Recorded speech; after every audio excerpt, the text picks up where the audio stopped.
तो दोस्तों बात है 8 सितंबर 2017 की। ये दिन भी बाकी दिनों की तरह एक बिल्कुल नॉर्मल दिन था। इस दिन भी प्रद्युमन ठाकुर नाम का एक बच्चा अपने पिता के संग स्कूल जाने के लिए तैयार हुआ।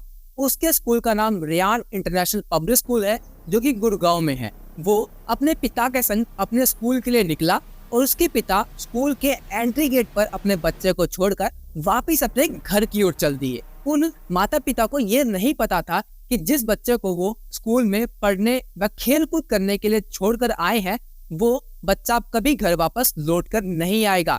उस बच्चे से उस दिन सुबह जो उन्होंने बातचीत की, वो उस बच्चे के संग उनके जीवन की आखिरी लास्ट वार्तालाप थी। तो आखिर 8 सितंबर की सुबह को ऐसा क्या हुआ कि एक हंसते खेलते परिवार की सारी खुशियां एक पल में ही छिन गई। इस घटना से केवल एक परिवार नहीं बल्कि 3 बड़े परिवार जो है इफेक्ट हुए।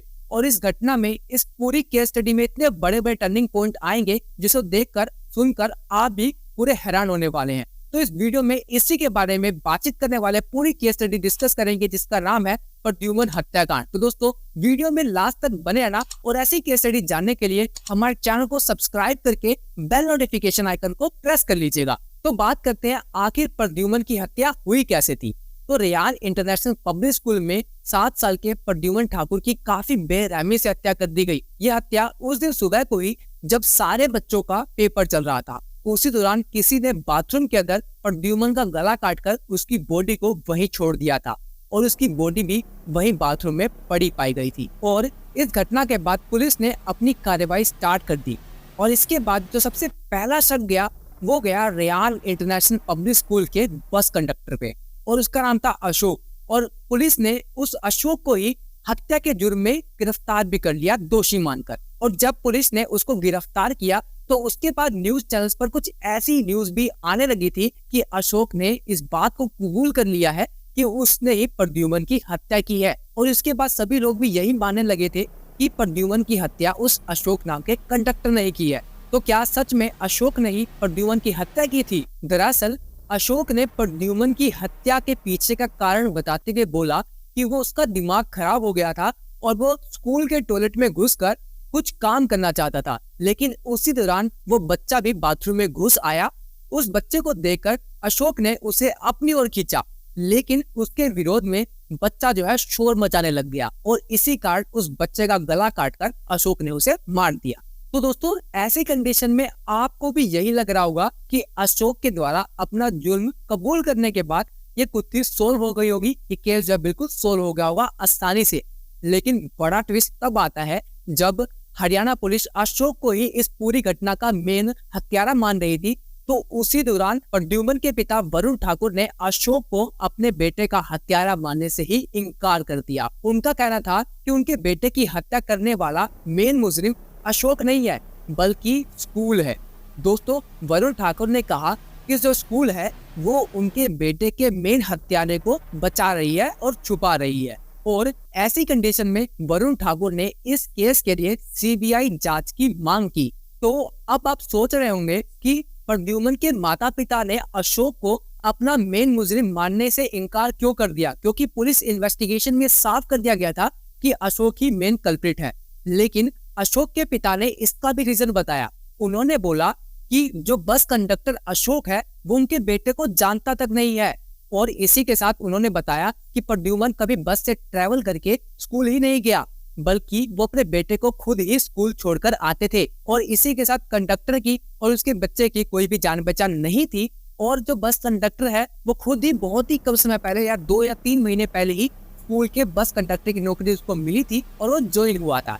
ऐसी कंडीशन में उनको पूरा भरोसा था कि अशोक उनके बच्चे को कभी नहीं मारेगा। और जैसे ही हरियाणा पुलिस को हटाकर इस केस की जांच सीबीआई ने स्टार्ट की, तो सीबीआई ने सबसे पहले तो अशोक को कल्प्रिट ना मानते हुए इस केस की छानबीन स्टार्ट कर दी। और इस केस में एक नया पहलू, एक नया मोड़ निकलकर सामने आया।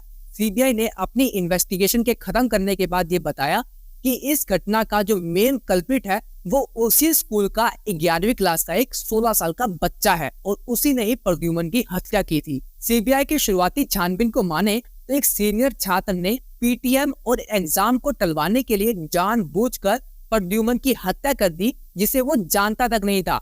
लेकिन जैसे जैसे सीबीआई की जांच आगे बढ़ी तो इस केस में काफी बड़े बड़े ट्विस्ट निकल कर आए और ये पता लगा कि वो अननोन बच्चा जो कि 11वीं क्लास का है और प्रद्युमन आपस में काफी अच्छी तरीके से एक दूसरे को जानते थे और वो 11वीं क्लास का बच्चा प्रद्युमन को बहला फुसला कर बाथरूम में ले गया और वहीं उसने उसकी हत्या कर दी। सीबीआई की पूछताछ के द्वारा ये बात सामने आई कि आरोपी छात्र और प्रद्युमन छात्र एक साथ पियानो क्लास में जाते थे और पियानो क्लास में जाते जाते ही उनकी आपस में एक अच्छी जान पहचान हो गई और एक अच्छी दोस्ती हो गई और यही दोस्ती प्रद्युमन की मृत्यु का कारण बनी। प्रद्युमन के परिवार ने बताया कि प्रद्युमन पिछले 2 सालों से पियानो की क्लास लेने जा रहा था।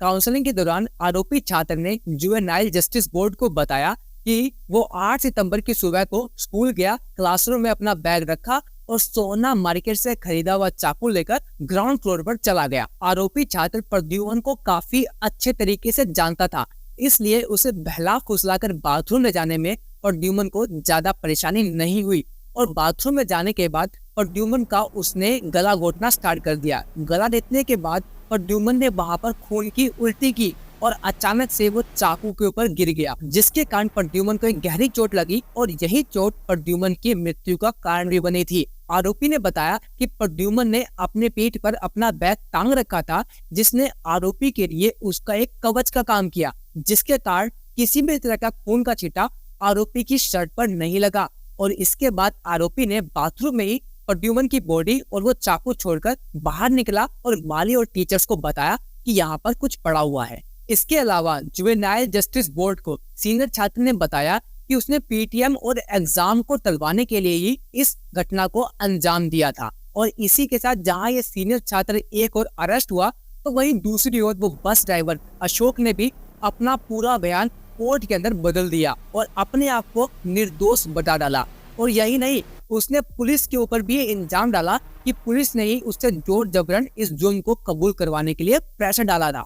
सीबीआई ने इस घटना की पूरी जांच के लिए सबसे पहले तो सीसीटीवी कैमरा की फुटेज को काफी अच्छे तरीके से छाना और इसी सीसीटीवी फुटेज के अंदर वो 11वीं क्लास का बच्चे के ऊपर उनको शक गया और ये शक विश्वास में तब बदला जब उस 11वीं क्लास के बच्चे के साथ में उन्होंने वो हथियार देखा जिसका इस्तेमाल इस कत्ल के लिए हुआ था और इसके बाद उन्होंने इस पूरी घटना को स्कूल में दोहराया और फिर उनका शक जो है पूरे यकीन में बदल गया और उसके बाद ही उन्होंने इस 11वीं क्लास के बच्चे को अरेस्ट कर लिया था। इस मामले की जांच जिस तरीके से हरियाणा पुलिस ने की थी उस पर काफी सारे सवाल उठ रहे थे। हरियाणा पुलिस ने इस घटना की जांच बिल्कुल भी अच्छे तरीके से नहीं की थी और एक अलग ही तरह की स्टोरी बनाकर सामने पेश कर दी और एक अलग ही तरह का आरोपी पेश कर दिया, जो कि सीबीआई ने अपनी जांच में एक सिरे से नकार दिया। पुलिस और सीबीआई दोनों ने ही अपनी जांच में इस घटना के लिए 2 अलग अलग आरोपी पेश किए और दोनों ही आरोपियों का इस घटना को करने का, इस हत्या को करने का एक अलग ही मोटिव, एक अलग ही उद्देश्य सामने निकल कर आया, जो कि दोस्तों काफी हैरान कर देने वाली बात है। तो दोस्तों आपके मुताबिक अशोक या फिर वो 11वीं क्लास का बच्चा, दोनों में से कौन सही मायने में अपराधी लग रहा है? आपको नीचे कमेंट बताइएगा और अगर आपको वीडियो पसंद आई है तो वीडियो को दिल से एक लाइक कर दीजिए। ऐसी केस स्टडी के लिए हमारे चैनल को सब्सक्राइब करके बेल नोटिफिकेशन आइकन को प्रेस कर लीजिए।